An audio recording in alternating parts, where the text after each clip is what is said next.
السلام علیکم، welcome to my YouTube channel. ایک چھوٹے سے شہر میں ایک لائبریری تھی جس سے سب لوگ ڈرتے تھے۔ یہ لائبریری بہت بڑی تھی، جس کی بڑی بڑی بک شیلفز تھیں اور ہر طرف مٹی جمی ہوئی تھی۔ وہاں شام کے وقت کوئی بھی نہیں جاتا تھا، لیکن ایک بہادر لڑکی جس کا نام ایما تھا وہ جاتی تھی، کیونکہ اس کو کتابیں پڑھنے کا بہت شوق تھا اور وہ بھوتوں کی کہانیوں پر یقین نہیں رکھتی تھی۔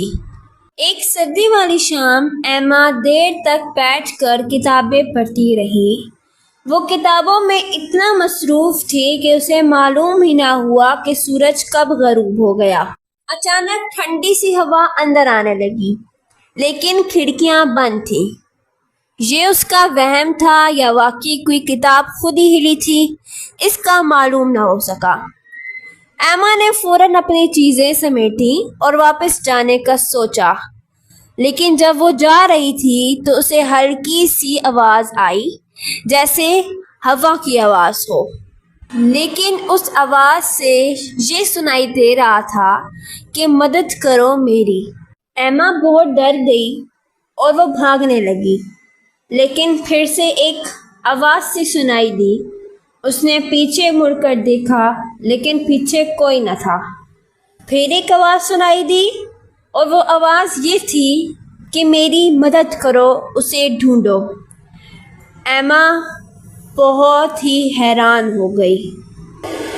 وہ اس آواز کے پیچھے چل پڑی جو اس لائبریری کے سب سے اندھیرے والے کمرے سے آ رہی تھی۔ وہاں بہت سی مٹی اور بڑے بڑے بک شیلفز تھے۔ ایما نے فرش پر گری ہوئی کتاب دیکھی اور اسے اٹھا لیا۔ اسی وقت اس کو شیلف کے پیچھے سے رونے کی آواز آئی، اور وہاں ایک چھوٹی سی لڑکی تھی جو بھوت تھی۔ ایما نے بہادری سے پوچھا، تم کون ہو؟ بھوت نے سرگوشی میں کہا، میں لوسی ہوں۔ میں نے برسوں پہلے اپنا لاکٹ کھو دیا تھا اور تب سے یہاں پھنسی ہوئی ہوں۔ ایما نے اس کی مدد کرنے کا سوچا اور اس نے پوری لائبریری اس کے لاکٹ کو ڈھونڈنا شروع کر دیا، اور آخر کار اس کو ایک کتاب میں چھوٹا سا سنہری سا لاکٹ ملا۔ اس نے لاکٹ لوسی کو دیا، جو پہلی بار مسکرائی۔ شکریہ، لوسی نے کہا، اور پھر وہ غائب ہو گئی۔ اس دن کے بعد کوئی بھی اس لائبریری سے نہیں ڈرتا تھا۔